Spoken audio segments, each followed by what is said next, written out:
People are dying. Entire ecosystems are collapsing.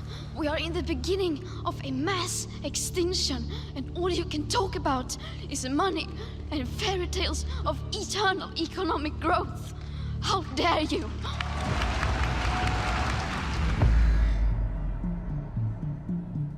This is the story of how an eccentric environmental scare grew into a powerful global industry. It's a wonderful business opportunity, okay? You want climate, we'll give you climate. There's a huge amount of money involved. This is a huge, big money scam. There are not just now billions, but there are trillions of dollars at stake. It's a story of self-interest and big government funding. People like me, our careers depend on funding of climate research. This is what I've been doing just about my whole career. This is what the other climate researchers are doing with their whole career. They don't want this to end. If CO2 isn't having the huge negative impacts that we claimed it was having originally, how are we going to stay in business? A lot of people's livelihoods depend on it. They're not going to give that up. This is a story of the corruption of science. There's no such thing as a climate emergency happening on this planet now. There's no evidence of one. The climate alarm is nonsense, you know, it's a hoax. I've never liked hoax. I think scam is a better word, but I'm willing to live with hoax. It's a story about the bullying and intimidation of anyone who dares to challenge the climate alarm. To speak up against or about climate change in any sort of skeptical way was essentially career suicide. Activists are even calling for any skepticism to be criminalized. It's the story of an assault on individual freedom. It's a wonderful way to increase government power. If there's an existential threat out there that's worldwide, well, you need a powerful worldwide government, you know, to cope with it. We see all these kind of authoritarian measures being adopted in the name of saving the planet. You've suddenly got the population under control all over the world.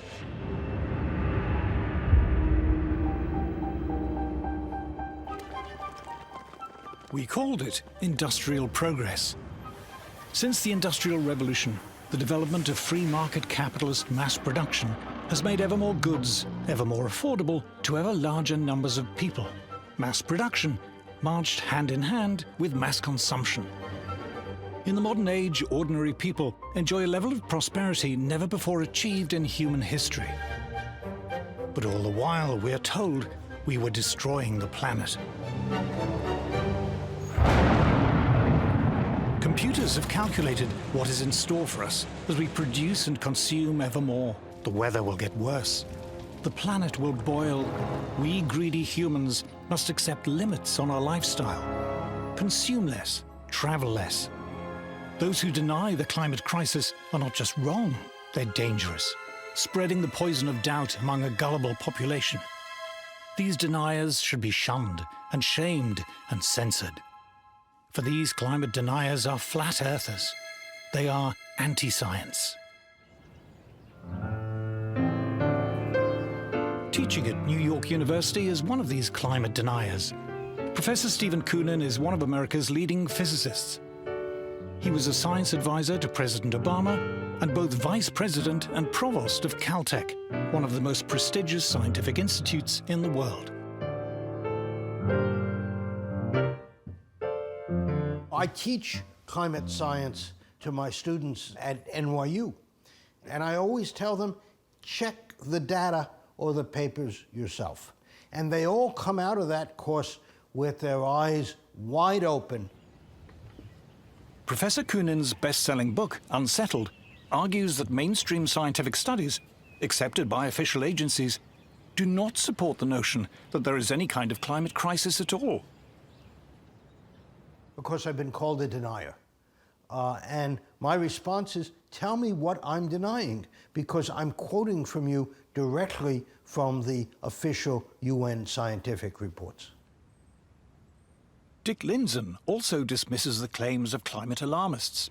He's one of the world's leading meteorologists, was professor of meteorology at both Harvard University and MIT, and has served on the UN's Intergovernmental Panel on Climate Change, or IPCC. Even the Intergovernmental Panel on Climate Change, if you go to their section of Working One, Group 1, which is the science, they don't support any of these claims. And I assure you, having served on it, it's biased, but you couldn't get any real scientists to agree some of the nonsense that's being promoted. Will Happer is also a denier and is another of America's leading physicists. He has been science advisor to 3 presidents and professor of physics at both Columbia and Princeton University. There's this mischievous idea that's promoted that scientific truth is determined by consensus. In real science, you know, there are always arguments. No science is ever settled. You know, it just is absurd when people say the science of climate is settled. It's not. There's no such thing as settled science, especially climate. Dr. John Clauser is one of the most respected scientists in the world. In 2022, he was awarded the Nobel Prize for Physics. The science that's being done is appallingly bad, in my opinion. There are a large number of scientists who are in violent disagreement. They refer to themselves as skeptics. Since I am no longer worried about losing funding or a job, whatever, I call myself a climate change denier. These very eminent and respected scientists, and others like them, are not flat earthers. They do not deny science. So what's the evidence that has caused them to dismiss the climate alarm as nonsense?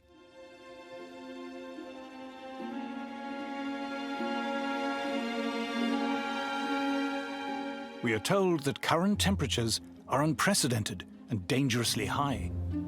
It's possible to check if this is true because we have evidence of Earth's climate history dating back hundreds, thousands, even millions of years. The desert of Judea by the Dead Sea. Professor Nir Shavi from the Racah Institute of Physics has come here looking for clues.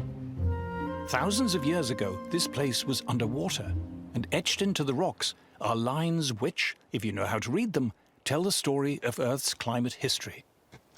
And here's the climate. We're at the lake bed of what used to be Lake Lisan. It's a lake that existed until the end of the last ice age. Back then, the lake level was maybe 100 meters above where we're located.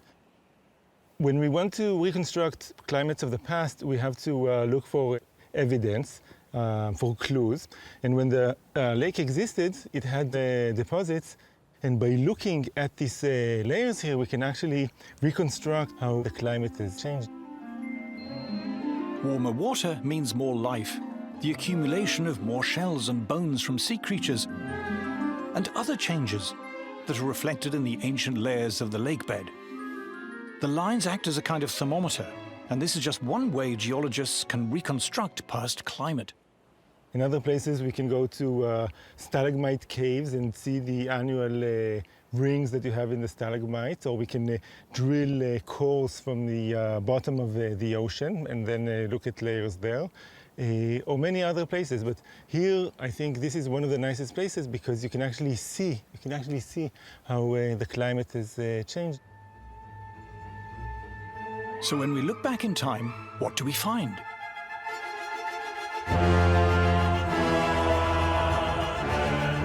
For 200 million years, dinosaurs roamed the Earth. An Earth marked by fertile, dense forests, teeming with life. And at no time during those 200 million years were temperatures as cold as they are today. If you go back, let's say, 200 million years, it was maybe 13 degrees warmer than it is now. So, on the geological perspective, this is not at all unprecedented. For the last 500 million years, temperatures have varied greatly. But for almost all that time, the Earth was much, much warmer than today. Compared to the last $500 million years, the Earth right now is exceptionally cold. In fact, there are very few times when it's been this cold. We're relatively cold. Maybe not quite the coldest it's been in 500 million years, but pretty close to it. We are in a remarkably cool period if we look over the last 550 million years. In fact, only one other time period in that last 550 million years was the temperature as cool as it is now. The mammals who now inhabit the Earth began to evolve around 60 million years ago, when the world was much warmer than today.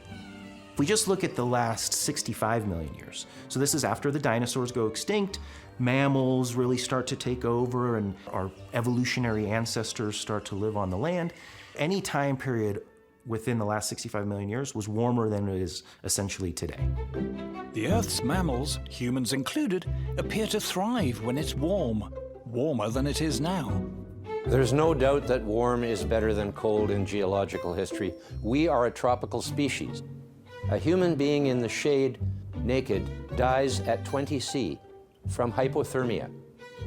We evolved on the equator in Africa, and the only reason we were able to get out of there eventually was fire, shelter, and clothing.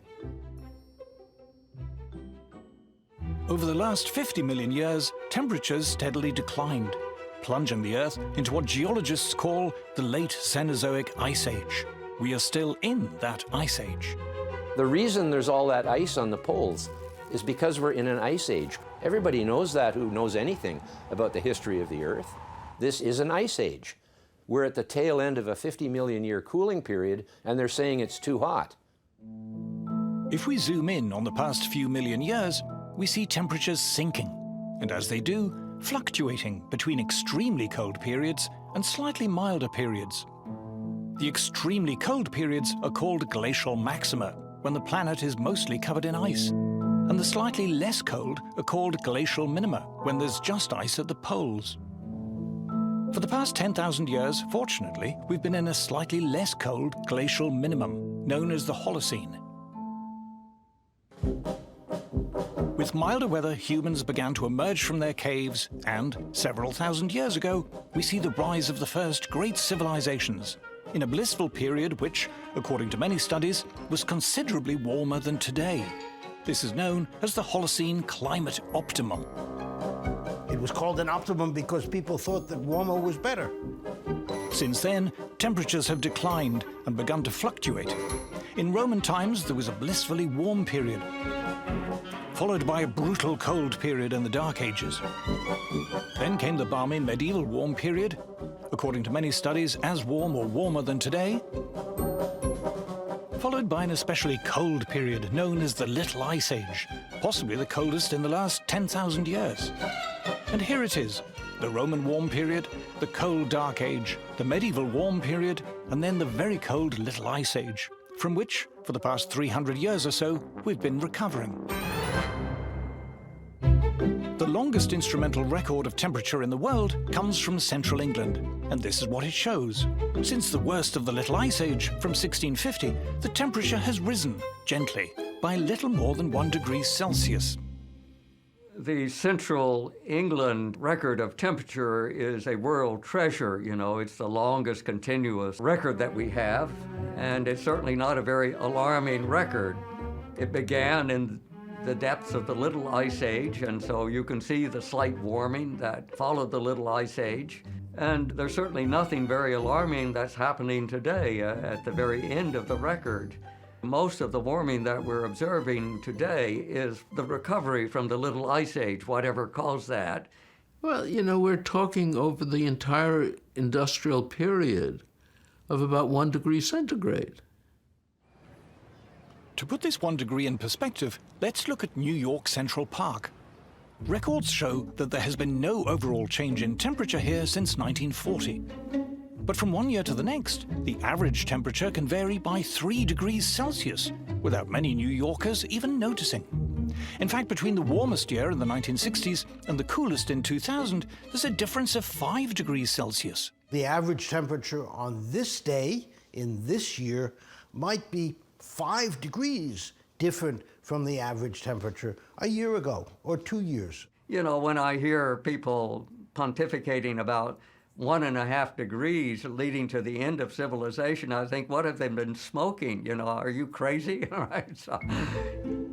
According to thermometer readings since 1880, there's been a very mild increase in temperature. Only by stretching the y-axis on this graph is the increase noticeable. This is the rising line used by official agencies as proof of global warming. But is it accurate? Professor Ross McKittrick is an expert in statistical analysis at Guelph University. He noticed something odd about modern thermometer records. Thermometers, even in the same region, give out very different readings, depending on where they're located. I was interested in the question of how do you explain the spatial pattern of warming? So some places warm a lot, some places don't warm much. And it turns out it's highly correlated with the spatial pattern of economic activity. Where there are more people and there is more human activity, there's more heat. This is known as the urban heat island effect. Urban heat island effect is essentially London, right? You pick London. With buildings, with a lot of activities, tends to be a few degrees. I mean, we're talking now Celsius, right? Even 4 or 5 degrees Celsius warmer than outskirts. This is a phenomenon of urbanization. These days, the obvious effect is actually concrete retaining heat. This can be illustrated with a satellite heat map of Paris. The center of Paris can be as much as 5 degrees Celsius warmer than the surrounding countryside. Paris, London, Beijing, Shanghai, you name it, New Delhi, all of them absolutely demonstrated the effects. So how has this affected the official temperature record? In the early part of the 20th century, it was normal to erect weather thermometers just outside towns, close enough to check every day, but away from the heat of urban life. But over the 20th century, those towns have expanded. Suburbs have spread. There are more roads, more cars. Thermometers which were once outside towns are now surrounded by shopping malls, offices, factories, and houses. These towns and all the locations where thermometers are located, on average, they've all grown in population, let's say since 1880. You've got buildings growing up around the thermometers, you've got parking lots, so you've got all of these non-climate influences which are affecting the temperatures, which raises questions about the quality of thermometer data for monitoring global warming. To correct for this corruption of the data, an obvious solution is to use only records from rural weather stations, which have been less affected by urban development. This has now been done by a team led by Dr. Willie Soon. We combine all the best rural stations, anything that we can correct for, we correct for. And we show, if you just don't use this data set and use only rural, you get a very different kind of picture. According to rural temperature records, temperatures rose from the 1880s, but peaked in the 1940s. Then there was a marked cooling until the 1970s. After that, temperatures recover, but are still today barely higher than they were in the 1940s. What we see is that basically you have a warming from the 1850s or so to 1930s and 40s and started to warm and then cool in a substantial way to the 70s, about 76 or so. Instead of a long-term systematic warming trend, it has a variability, multi-decadal, like every 50, 60 years or so, kind of a variation. It's not just rural thermometers that show little warming. Merchant ships and other naval vessels have been measuring the temperature of the sea since the 19th century. In red, we see the land temperature record since the 1860s, which has been inflated by urban thermometers. But in blue is the ocean temperature record. From around 1900, the two begin to diverge. Ocean records show far less warming in the 20th century, and the pattern more closely resembles the rural temperature record. Sea is not supposed to be, quote-unquote, contaminated by urban heat island effect. Am I right? Yes? So, when we compare the two records, within the range of uncertainty, this behavior actually fits. Scientists have also studied temperature change by looking at tree rings, which again shows very little warming. There's a gentle rise till the mid-20th century, a cooling to the 1970s, followed by a mild recovery. Once again, it shows temperatures today are barely different to those of the 1930s and 40s, and the pattern closely resembles rural temperatures. Satellites, too, seem to be telling a different story. Our ability to measure global temperature accurately took a leap forward when satellites began to orbit the Earth. One of the scientists who pioneered the use of satellites to measure temperature is Dr. Roy Spencer, who in the 1980s was senior scientist for climate at NASA's Marshall Space Flight Center. We were discussing over lunch, isn't there some way we can use satellites to monitor global temperatures? Because, as you know, the temperature network of thermometers is pretty skimpy around the world, so it's kind of hard to get a global temperature. Dr. Spencer's development of weather satellites was revolutionary. He and his colleague, Professor John Christie, have been awarded NASA's Medal for Exceptional Scientific Achievement. Our satellite data begins in January of 1979. That's when we have complete global coverage, and we have it right up to the present.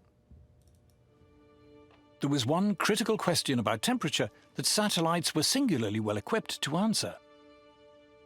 Has there been a spurious warming that has crept into the global temperature record over land that's just a result of an increase in population?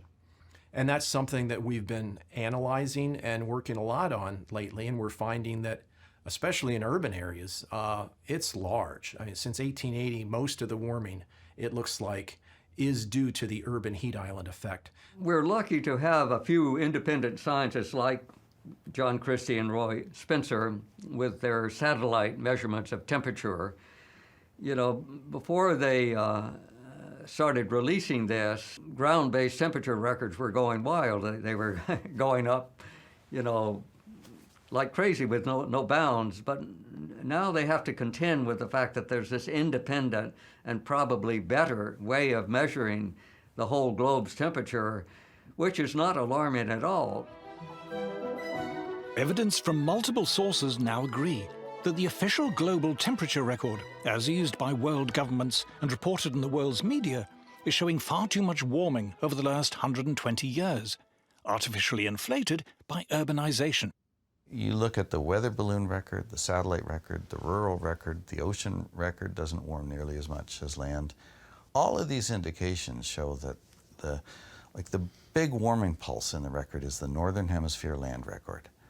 And that's also where most of this data contamination is happening. But of the mild warming that has taken place in the last 300 to 400 years, can any of it be attributed to human emissions of CO2?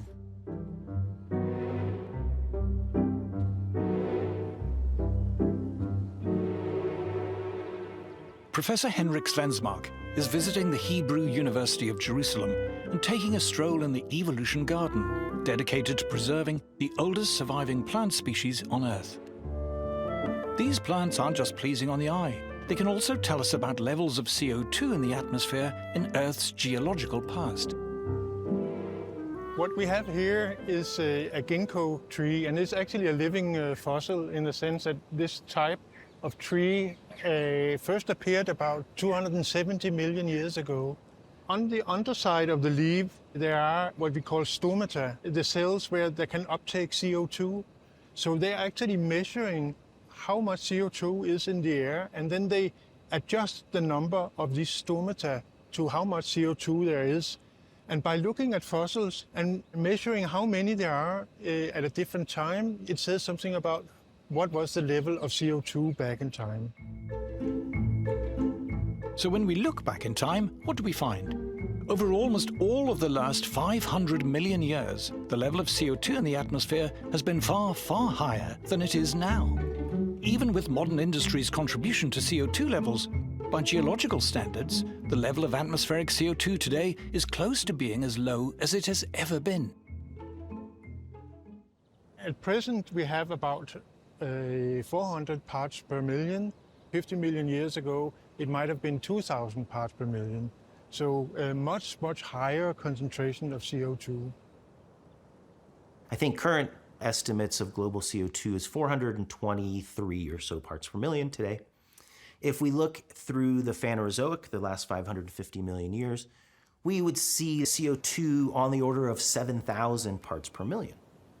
CO2 is plant food, and the result of much higher levels of atmospheric CO2 in the past was a much, much greener world. Periods of elevated CO2 tend to be time periods of a huge biodiversity on the planet. In fact, we're in a CO2 famine if we look over the last 550 million years. At the depths of the most recent glacial maximum, the amount of CO2 in the atmosphere sank so low, all life on Earth came close to extinction. They say CO2 is higher than it's been for 100,000 years, but what they don't tell you in that period they're talking about is that CO2 sank so low that all life on Earth nearly died. 20,000 years ago, CO2 is at the lowest level it has ever been in the history of the Earth, 180 parts per million. If it had gone down another 30 parts per million, we'd all be dead. There is a low point of CO2 where photosynthesis becomes so inefficient that plant life would die. Then everything else starts to perish after that. During the last glacial maximum, there's good evidence that in many parts of the world there was plant starvation from not enough CO2. So we should be very grateful that CO2 levels are beginning to go back up. We're still far from the historical norms, which would be several thousand parts per million. There's not enough fossil fuel to get there, but at least we're making a start. But has the small recent increase in CO2 affected the temperature? We would now show you a picture of CO2, but we can't because it's invisible.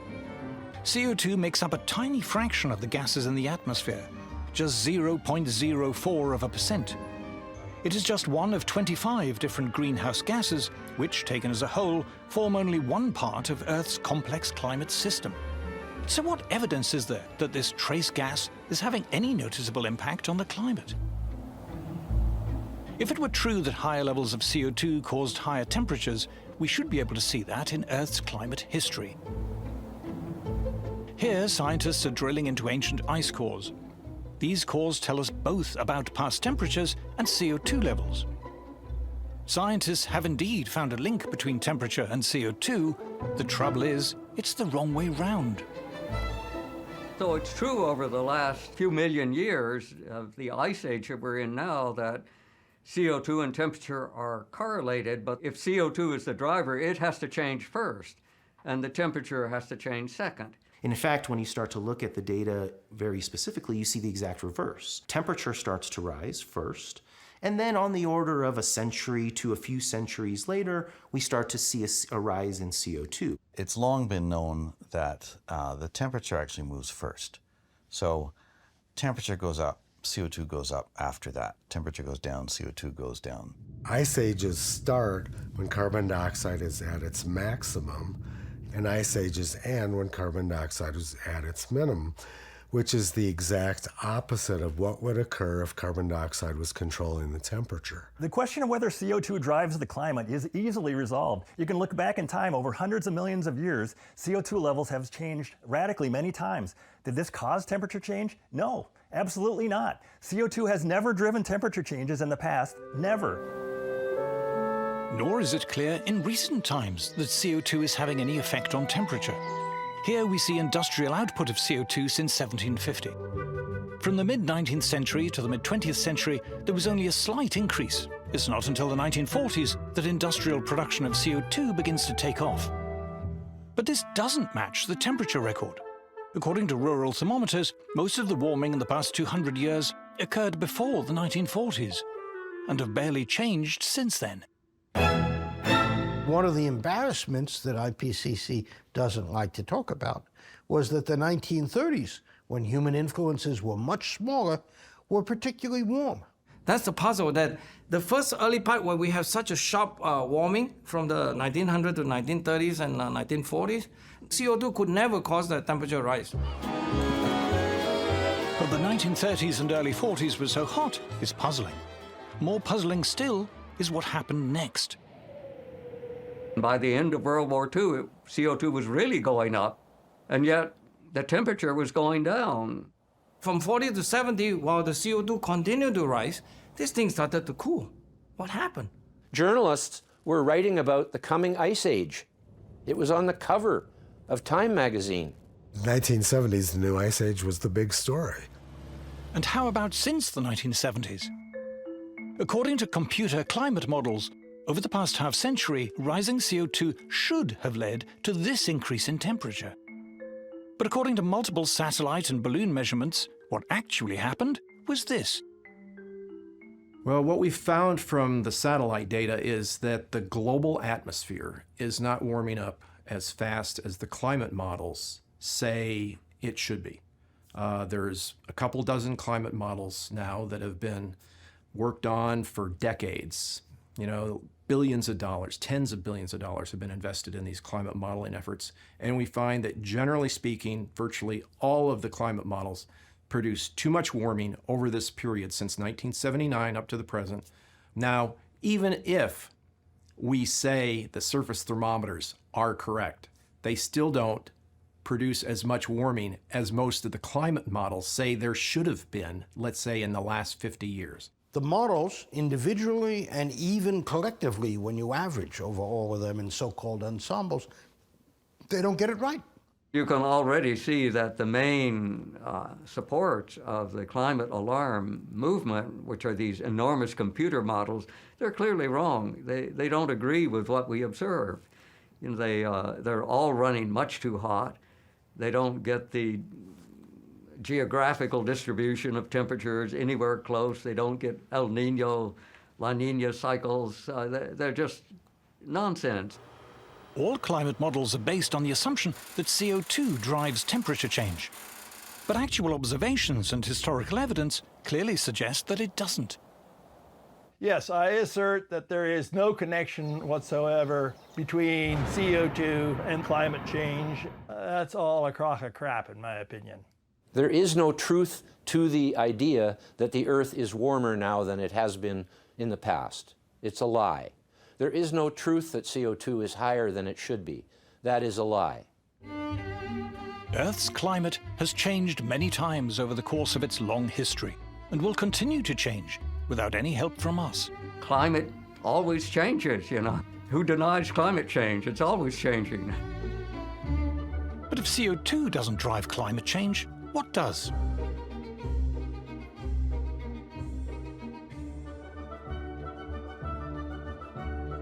In Earth's atmosphere, there are powerful forces at work, and perhaps the most powerful of all are clouds. CO2 is quite unimportant in controlling the Earth's climate. What is important is clouds. Clouds don't absorb any energy at all. They simply reflect all of the sunlight back out into space. Big, bright, white clouds. If you look at the Earth, you see lots and lots of them, and they vary dramatically from one day to the next. That is hundreds of times more powerful than the trivial effects of CO2. But what controls the number and density of clouds on Earth?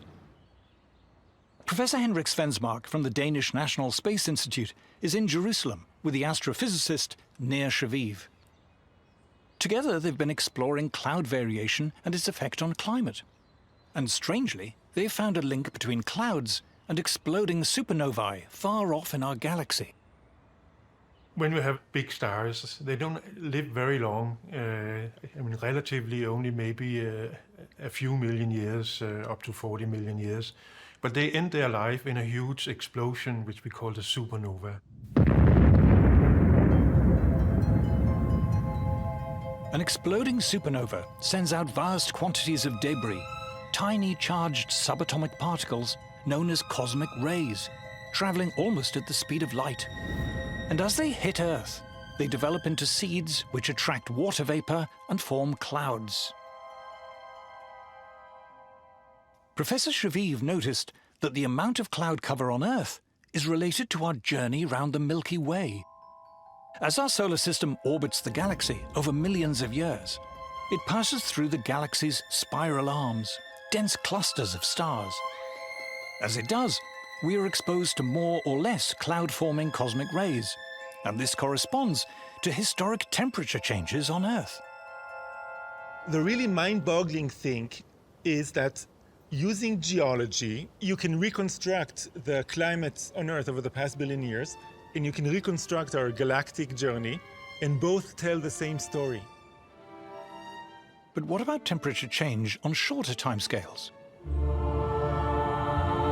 The sun, our source of heat and light, a seething mass of gigantic magnetic storms, which vary in strength and number over time, and which affect Earth directly and indirectly.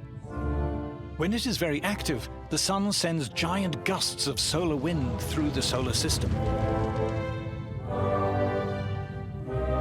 The solar wind warms us indirectly by acting as a barrier, limiting the number of cloud-forming cosmic rays reaching Earth.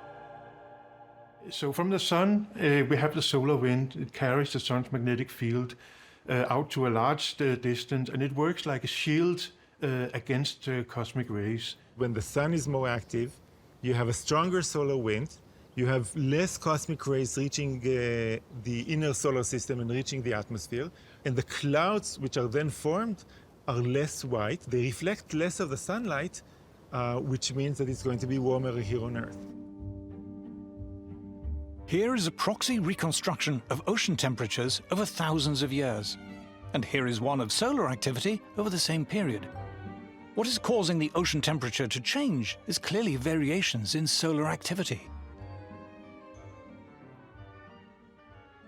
Because IPCC is determined to go on a narrative that only CO2 can drive the climate system, they turn off the sun essentially, right? Because the sun is just a background thing for them, that it doesn't do anything.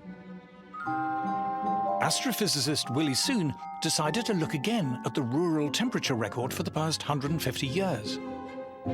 Then he looked at a record of changes in solar activity over the same period. To Dr. Soon, it was obvious that it was the sun, not CO2, that was driving temperature. As of 2023, IPCC says is that the sun have absolutely zero chance to explain the changes of the climate system on a broad scale, let's say global warming or northern hemisphere. We say no. We can easily demonstrate the sun can explain all of it. There's zero for the CO2, 100% for the sun. How's that? Why are these and other studies never reported in the mainstream media? And if climate change is natural, what are we to make of the alleged terrifying increase in extreme weather events? Of the heat waves and hurricanes, of forest fires, droughts, and the rest?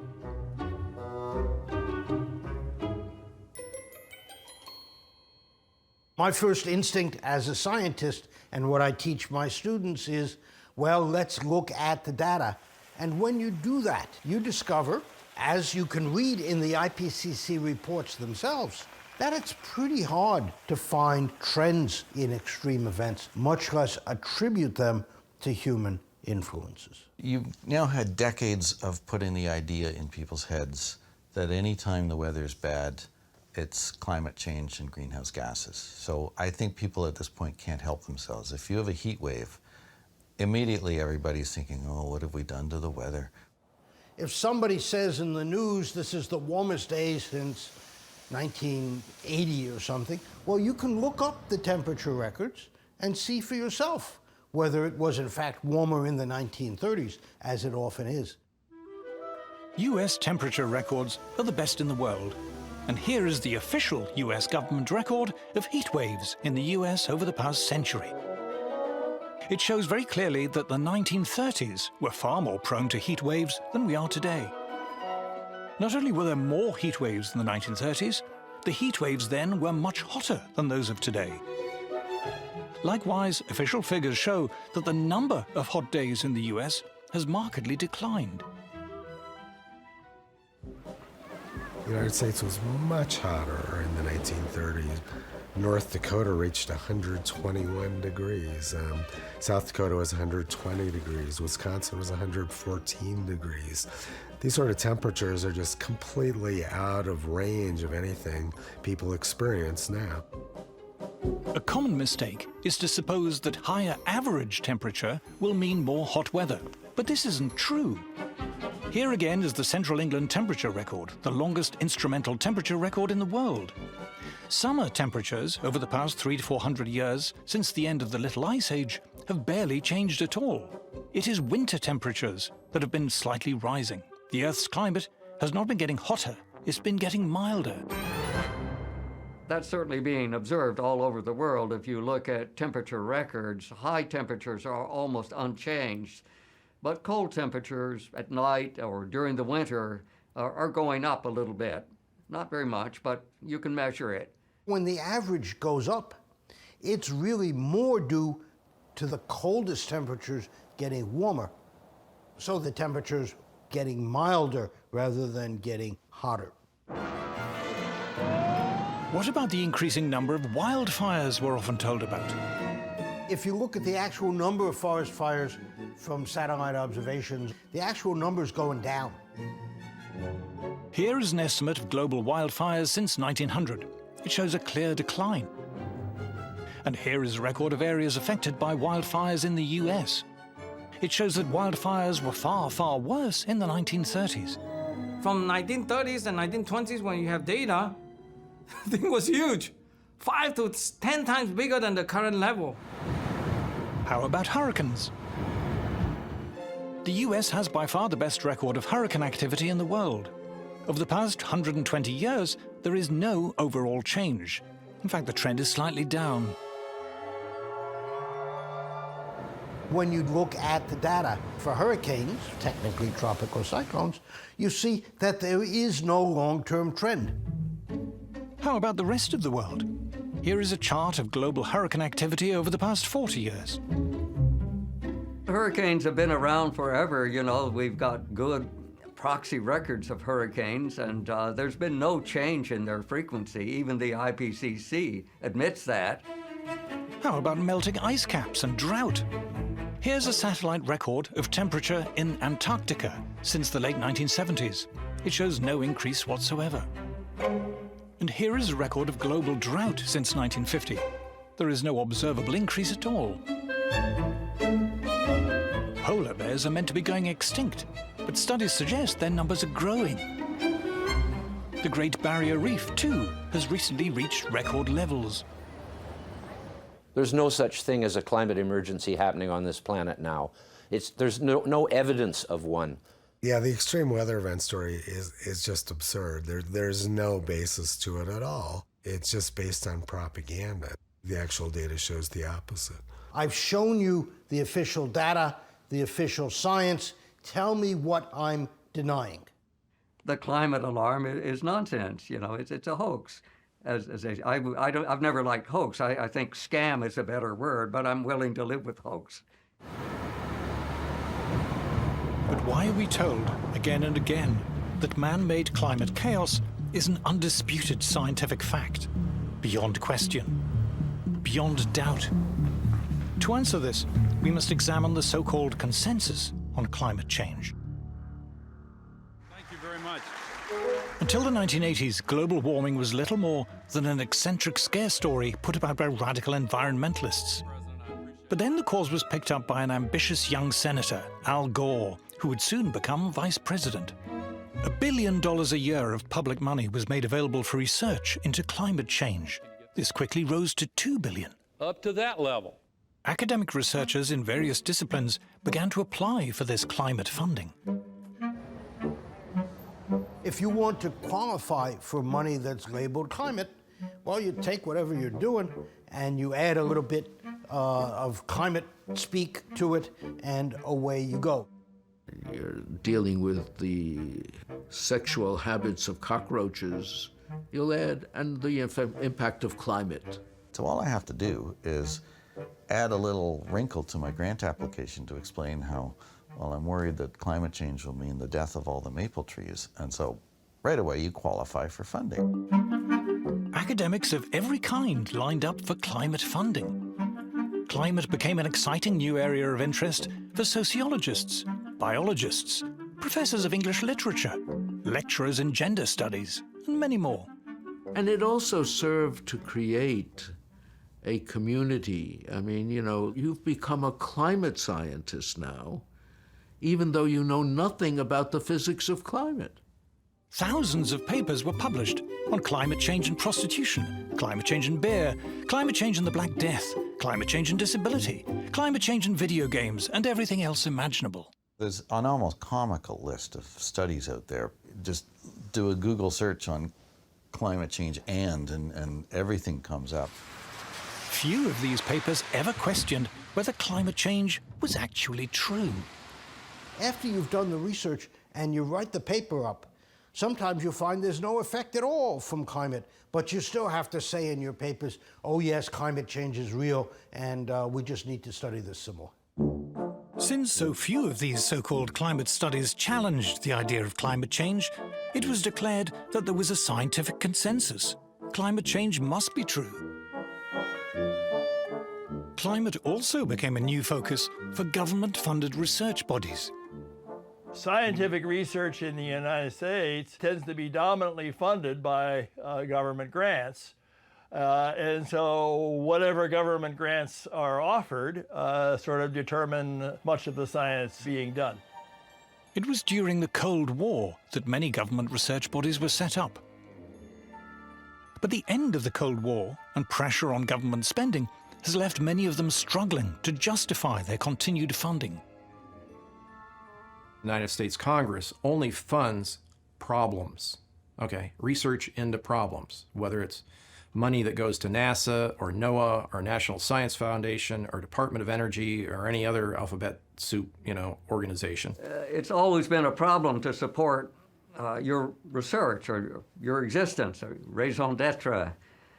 And so climate was a godsend. If Congress is willing to pay you to find evidence of global warming, by golly, as a scientist, we're going to go find evidence of it, because that's what we're being paid to do.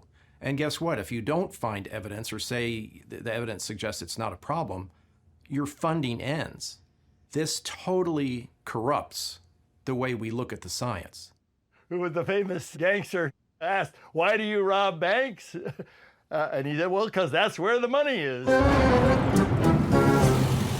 The climate alarm brought funds, and the bigger the supposed threat, the more funds seemed to flow. The publicly funded science establishment now had a direct financial interest in playing up the alarm. So there's a huge incentive to over-exaggerate or to speak in hyperbole, even if the data doesn't support exactly what you're saying, because that's what brings the funds. I was in that boat. I was someone that was defending climate change as a grad student quite a bit, because the truth is I didn't give it too much thought, but I thought, well, it's getting a ton of attention. It brings a ton of money into the earth sciences. Even if I don't buy all the hyperbole, what's the problem? By the late 1990s, what had started as an environmental scare story was gaining momentum.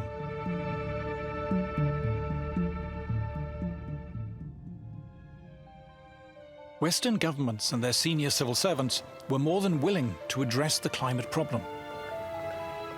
Green taxes were levied, green regulation expanded, and this in turn generated more climate-related jobs and activity. Take the banking sector, for instance. You say to a banker, we want you to file reports with the Regulatory Commission on how climate change is going to affect your bank. Well, a banker doesn't know anything about this subject, so then they have to commission studies from academics. And of course, the academics are happy to come and tell them, well, it's going to be terrible for your bank. It's going to cause all kinds of problems, and you need to give us money to research this. Green subsidies and regulation meant there was now money to be made in climate. Renewables firms sprouted. Consultancy firms offered advice on what they called sustainability and climate compliance. It's a wonderful business opportunity, okay? You want climate, we'll give you climate. The renewables industry alone now turns over $1 trillion a year, and that's expected to double in the next few years. What used to be a cottage industry is now blossomed to become a major part of the world economy. The growth of this climate industry has seen an explosion of highly paid green jobs. Chief sustainability officers, carbon offset advisors, ESG consultants, climate compliance lawyers, and countless others. Students started to come into our departments as earth science departments with a focus on climate. That never happened before. But they started to look at their career prospects, and they were smart, and they were looking at who's hiring. And the fact of the matter is that everything in the hiring pool had climate somewhere attached to the name. I started a few years ago seeing programs like a master's degree in climate finance. And I just went, what on earth is climate? I understand what a master's degree in finance is. Well, now you need a university that's going to teach this program. You need professors of climate finance. Every single school or university or business will have a climate officer or climate officers and a climate program. And you look at any of these institutions or businesses, you will find they all are signed up to it, and anyone who hasn't signed up will come under pressure. At the last gathering of the publicly funded UN's IPCC, 70,000 delegates flew in from around the world. Government bureaucrats, green NGOs, carbon sequestration consultants, environmental journalists, heads of renewables companies. But this is just the tip of the iceberg. Many hundreds of thousands of jobs worldwide now depend on the climate crisis.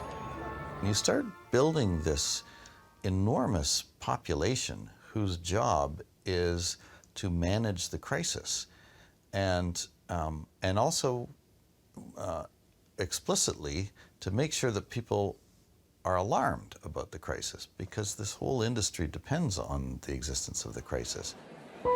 But therein lies the one great threat to this multi-trillion-dollar industry. All the jobs, all of the funding, are totally dependent on there being a climate crisis. If CO2 isn't having the huge negative impacts that we claimed it was having originally, how are we going to stay in business? How do we justify our existence if climate change isn't this existential threat that we claimed it was over the last 4 decades or so? People like me, our careers depend on funding of climate research. This is what I've been doing just about my whole career. This is what the other climate researchers are doing with their whole career. They don't want this to end. If NASA said global warming's not a problem, where does their funding disappears, right? So they can't say that. I mean, you've got the United Nations Intergovernmental Panel for Climate Change. If they said the climate isn't changing, they'd have no reason to exist. The IPCC has a self-preservation instinct to show that climate change is an existential threat. Otherwise, there's no reason for them to be collecting the money and doing the work in the first place. There are not just now billions, but there are trillions of dollars at stake. There's a huge amount of money involved. This is a huge, big money scam. A lot of people's livelihoods depend on it. They're not going to give that up. If suddenly the notion becomes apparent that this is not such a problem, you're going to see that as an existential threat. Scientists who studied the natural causes of climate change began to be viewed with suspicion, as 2 Harvard astrophysicists discovered. How much does the sun change, and how does it change, and why does it change? And then we didn't even want to get into the temperature record and the climate thing. Immediately they will come after, because when we started to estimate that the sun changed by quite significantly in terms of climatic sense, immediately the attack is there. Because it's not following the narrative, because they need the CO2 to be the only one, the only dominant player. When you try to say, well, gee, we're just looking for the background of natural variability, the response would be, we can't have natural changes as an effect. It has to be human caused. And some of that was directly stated, but most of it was indirect. Your funding for this kind of project will be dropped. This kind of project doesn't go anywhere. By that time, anything that contradicted the narrative of global warming as a serious problem was not going to get funded. Editors of academic journals came under pressure not to accept papers which were deemed to be skeptical of the climate crisis. We will not publish anything that questions this. I mean, it's not something surreptitious. Scientists who dared to point out in public that there was no climate chaos began to be sidelined and shunned. If a scientifically qualified person stands up and says, we don't see an upward trend in the data on Pacific typhoons, well, suddenly they lose standing to address the topic of Pacific typhoons, not because what they said is wrong, but because it's off message. They can marginalize any kind of criticism of the narrative by saying, you're not qualified to talk about this because you don't support the narrative. That is then, and then having marginalized everyone who doesn't support the narrative, they can turn around and say, well, everybody who counts supports the narrative, so we must be right. Environmental journalists ignored skeptics and instead offered headlines to anyone prepared to make the most outrageous claims and predictions about a climate apocalypse. It's gotten to where it has nothing to do with the science anymore. It doesn't matter if your alarmist prediction doesn't come true, you're still going to retain your status as an expert, and the media is still going to come and ask you for your opinion, even though you were crazy wrong about your predictions. But the consensus on climate is not only enforced by those in the climate industry. To explain the broader appeal of the climate alarm, we must look at the politics behind climate.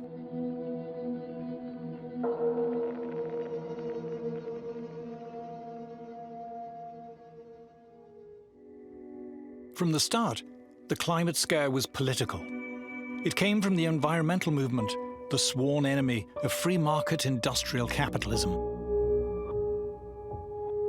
Finally, we've got them. We can claim that it is the free markets who are destroying the planet, and we need big government to save us. The climate problem, it is said, stems from the irresponsible actions of greedy, feckless individuals who have too many babies and drive too much and consume too many products, and of the capitalist corporations who pander to their whims. The solution is for government to have greater power to regulate private companies, but also to guide and reshape the lives and habits of individuals. Policy agenda has sprawled into micromanaging everybody's lives on the most minute detail. What kind of stove you can use, what kind of heater you can have, how much you can set the thermostat out, where you can drive, what kind of car. You can't, according to the planners, we're not going to have internal combustion engines an hour from now. All of these things require the government to get involved, right? Because the government has to sort of force changes upon the public. If it was up to the public, we wouldn't be buying electric vehicles because, you know, they're impractical. Support for the climate alarm is now virtually synonymous with disdain for free market capitalism and a yearning for bigger government. It's liberals versus conservatives in the United States. And generally speaking, liberals are worried that we're destroying the planet. And they're also, of course, for big government. And then conservatives are at the other end of the spectrum, where a lot of them don't believe that we're destroying the planet, and they don't want government involved in their personal lives. Paying lip service to the climate alarm has become almost universal among those who depend on government for their livelihoods. This includes those in the publicly funded education, arts and science establishments. Tony Heller recalls his time at Los Alamos Labs. The entire county of Los Alamos was kept going by government money. That we had the highest incomes in the state. So naturally, people who lived in Los Alamos supported big government because that was where their livelihood came from. That was where their good schools came from. You know, everything good in Los Alamos came from the government. So of course, they were all believers in big government. Among the largely publicly funded Western intelligentsia, support for more government spending and regulation is almost a defining moral badge. In these circles, to question the climate alarm is socially unacceptable. To be a climate skeptic is taboo.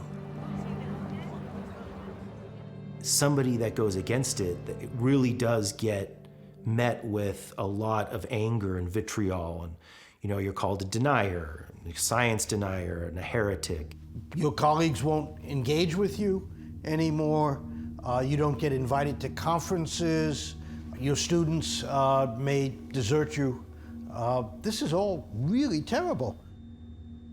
Professors Henrik Svensmark and Nir Shaviv describe what happened when they published their results on the climatic effects of solar activity. It was like all hell had broken loose because of this work. I had no idea that things would escalate as they did, and it completely changed my life. Once we said that, people didn't like hearing it, and we became a persona non grata. I mean, I have so many instances of people doing really nasty things. When I applied for a job, a group of scientists write to the university, say they shouldn't hire me. And that's a typical story, unfortunately. If you don't agree with a standard polemic, you become an outcast. You're shunned, as if you have leprosy. For Professor Sally Baliunas, the personal attacks became too much. I retired early. And my family said I should have retired even sooner, years sooner. So they noticed the toll. It took a toll on them and me. Dr. Matthew Wailicki was an assistant professor of geology at the University of Alabama when he decided to speak out about the climate scare. As a result of the backlash, he has decided to leave teaching. To speak up about climate change in any sort of skeptical way was essentially career suicide, absolutely. There was no possible way that I would publish in quite a few of the mainstream journals that I was required to publish in. I essentially isolated myself from many of the funding institutions.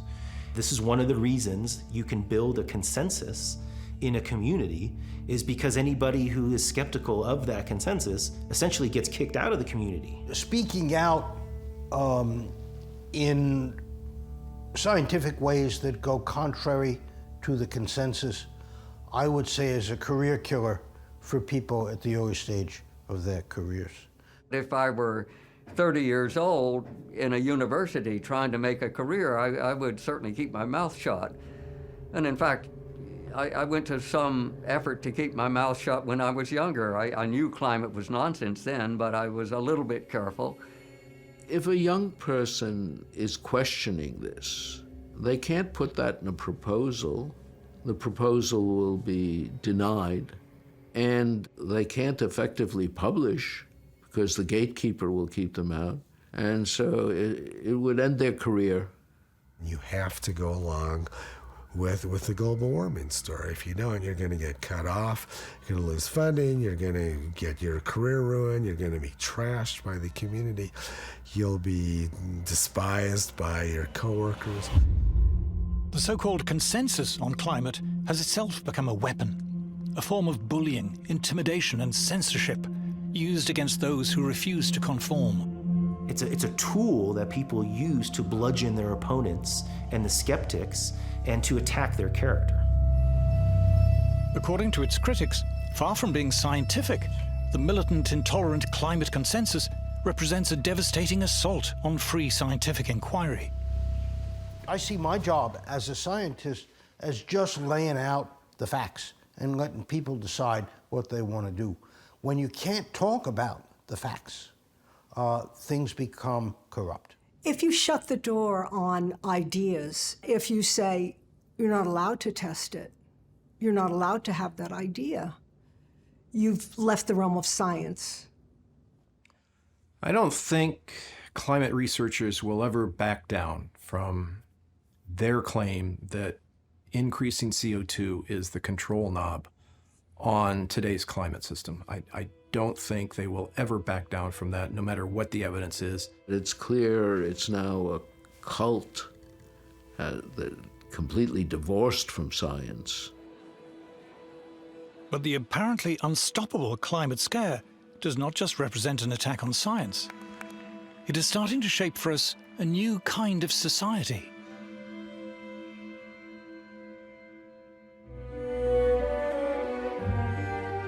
Environmentalists like to pose as anti-establishment, but their demands are well received and piously echoed by King Charles and the Archbishop of Canterbury, the BBC, the UN, the EU, by heads of government, the World Bank and World Economic Forum. In fact, by the entire state-funded ruling establishment. Global warming is like the perfect problem that government can get involved in to grow the influence of government. It's a wonderful way to increase government power. And if there's an existential threat out there that's worldwide, well, you need a powerful worldwide government, to cope with it. If you're a climate activist, you're actually facilitating a huge validation of the government running our lives. Many environmentalists, most environmentalists, all environmentalists who consider themselves to be radical, progressive alternatives are in fact simply reinforcing the mantras and the mainstream arguments of the entire establishment. The demands on the government mean that the government suddenly gains the authority to interfere into every nook and cranny of our lives and how we live. Everything has a climate narrative attached to it. How much you consume, where you spend your money, how much you travel, who you interact with, what types of food you eat, whether you eat meat. Everything has some sort of aspect that can be controlled with a climate lens. Suppose 20 years ago somebody had hatched the idea that I would really like to ban cheap energy. I'd really like to control everybody's appliance purchases. I'd really like to tell everybody where they can go. And basically, I'd like to have dictatorial control over everything. Well, it's not going to fly. No, everybody would think you're a nut and would ignore you. But fast forward 20 years, that's what's happening. The publicly funded establishment in the West is so large and powerful. It is able to impose and enforce the official consensus on climate through its control of schools, universities, government, and much of the media. State broadcasters like the BBC exclude climate skeptics.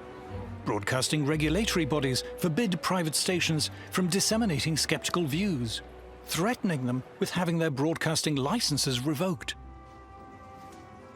What normally happens in an emergency is that all normal forms of openness and democracy have to be suppressed, because how else to deal with an emergency? So we are facing a situation not unlike lockdown, where basically all normal forms of behavior, normal forms of social communication, and normal forms of democracy are essentially ruled out. Activists are even calling for any skepticism to be criminalized. In certain jobs and professions, it is now dangerous to express dissent on climate.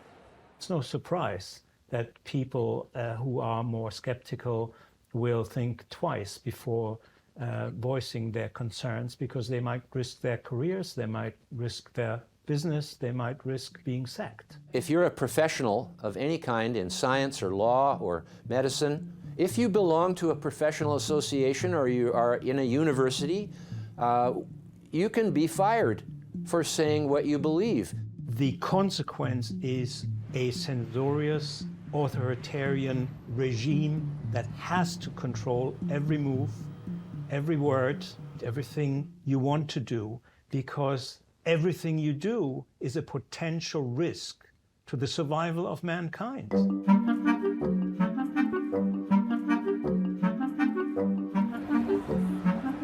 Climate protesters condemn capitalism. But at their anti-capitalist rallies, it's hard to spot anyone who looks like a worker, like a docker, or crane driver, or steel worker, or a beautician, or a trucker. The workers, it appears, are totally absent from these rallies, and for very good reason. Today's climate alarmists complain not that capitalism isn't producing enough, but that it's producing too much. The modern capitalist system has led to prosperity. More and more people have more and more things. The modern anti-capitalism of the present time is a critique of capitalism that it gives us too much. They think that the problem with capitalism now is actually that it's giving out too many rewards en masse to ordinary workers. And what they want instead, and this is often very explicit actually, is a much more austere, simple kind of lifestyle in which the mass consumption, the consumption choices of the great bulk of the population are controlled or even prohibited. You have to consume less, you have to holiday less, you have to drive less, you have to eat less, and so on. It seems that what upsets many environmentalists is not the failure, but rather the success of capitalism in producing an abundance of affordable goods for the masses. Ordinary working people, for once, we've arrived at a point in history, in the Western world at least, where mass manufacture has allowed them cheap clothes, cheap food, cheap furniture. Therefore, you get a clash when affluent environmentalists express their disdain for mass consumption. People going on those big, huge cruise ships, it's like thousands of them. It's like, what are they doing? Oh my God, there's all those cruise ships, like ruining Venice, you know, ruining all our beautiful... We own them, don't we? They're not... What are they going there for? What you have here is a classic example of class hypocrisy and self-interest masquerading as public-spirited concern. You could take these kind of green socialists much more seriously if they lived off-grid, they cut their own consumption down to the minimum, they never flew. Instead, you get constant talk about how human consumption is destroying the planet, but the people making all this talk show absolutely no signs of reducing their own. What environmentalists call degrowth is being achieved by the trashing of our conventional energy and transport systems, and the forced introduction of expensive and unreliable alternatives. Already this is having the desired effect on industrial manufacturing, which is straining under the burden of punitive green taxes and regulation and higher energy prices. The people behind the climate alarm couldn't give a damn about manufacturing. They have nothing to do with it. They don't know people who work in manufacturing whose jobs and lives depend on it. They're not excited by industry or industrial progress. They explicitly want to shut it down.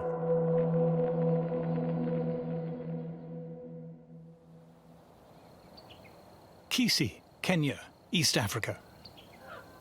According to many leading environmentalists, the world's poorest people should not aspire to the lifestyle of people in the first world. The planet will not cope. Grace Nyakananda is one of the many Africans who do not have electricity or gas to cook with or heat their homes. The resulting indoor smoke from burning wood and dry dung is the deadliest form of pollution in the world. For millions, the cause of lung disease, blindness, and early death.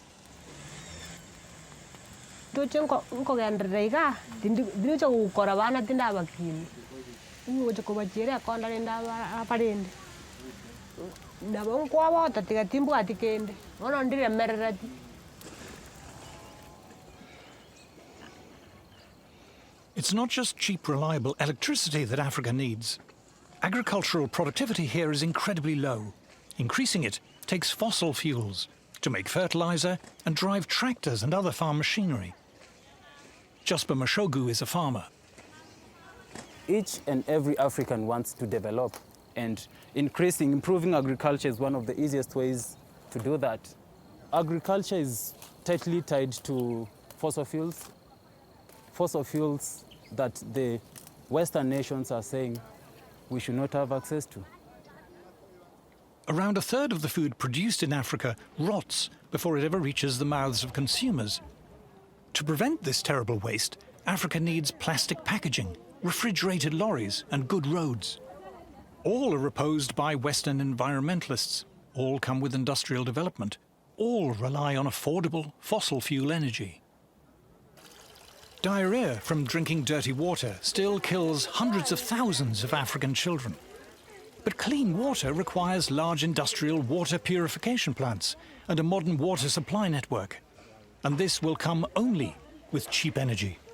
I think it's pretty obvious that the West has got what it has because of fossil fuels. When people say Africa doesn't need fossil fuels, I wonder. I don't think they want what's best for us. They don't want us to develop, and that means we continue being starving.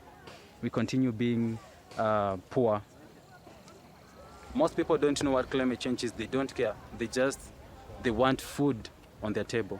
They want to beat poverty. They want to beat hunger. They need money to better their lives. They want to flourish. That's just it. When they use the word sustainable development, they're talking about no development. Exactly. I mean, the point is that to develop sustainably means not to use too much energy, not to use too much carbon. Net zero. The idea that you mustn't use too many resources. The fact you mustn't produce enough consumer goods because consumption is bad. So ultimately, the idea of development is out the window. The Greens think the Africans should never use their resources the way the Europeans or the Americans or the Canadians or the Australians have used theirs. They are also in favor of punitive taxes, border taxes on any African country that wants to export their goods to Europe if they do use their resources. So that sums up the ethical ruthlessness and depravity of the green agenda. But climate alarmists have a problem. Many countries in Africa and across Asia are simply ignoring the environmentalist demands of Western governments and international agencies. Communist China is estimated to be building an average of 2 new coal power plants a week. China now uses more coal than the rest of the world combined. Which is one of the reasons why this whole climate agenda is falling apart, because the rest of the world is not cutting emissions, is not moving to renewables. In the West, too, for many people, climate alarmism is wearing thin. Ordinary people are not stupid. They have seen one ridiculous claim after another fail over and over. What this does is leave people with a profound and justified cynicism about what the scientific establishment says and about what the government says. To fix the climate crisis, we're told, we must give up our cars. We must pay more for fuel, heating, clothes, food, fly less, limit where we go. This attack on mass travel, mass tourism, mass consumption holds little appeal to the masses. People have started to realise it's going to cost them a lot of money to simply live the lives that they weren't leading, that they want to lead. And as soon as that started to happen, I could see people in the United Kingdom who had previously been indifferent to environmentalism suddenly think, how dare they do that, right? How dare they try and take away what we consider to be not luxuries, but necessities. The whole policy of sustainability is about restraint. It's about restriction, it's about doing less, and that obviously for most people is anathema to their everyday needs. The fact that there is actually an ideological movement of people who think that cheap mass production of whether it's houses or anything else is a problem. I mean, for God's sake, no wonder people become disdainful of the kind of middle-class outlook of environmentalism. But that is literally what people say. How can we stop people buying cheap things in shops? When climate protesters climbed onto an underground train in London's East End, they were not cheered on by working commuters. They were held abuse, pelted, angrily dragged off the train, and received rough treatment on the platform. If you were to go into a pub frequented mainly by what the Americans call blue-collar workers, you will find that being sceptical about climate change policy is not going to get you thrown out. Quite the contrary, somebody will probably buy you a drink. They can tell that behind all the talk about climate emergency, climate crisis, what there actually is an animus and a hostility towards them, their lifestyle, their beliefs, and a desire to change it by force if necessary. Punitive and restrictive policies, carried out both in the name of climate change and COVID, have sparked protests in Britain, Canada, and other Western countries. Anti-establishment politicians and movements are gaining support. What they underestimated was the fury that this would meet with ordinary people who just say, you can't do this, so you suddenly get this new movement. Many working people are not merely sceptical, but positively angry about the climate alarm and all that flows from it.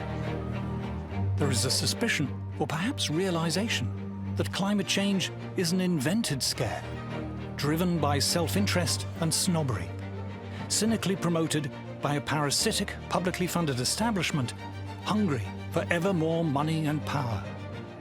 An assault on the freedom and prosperity of the rest of us.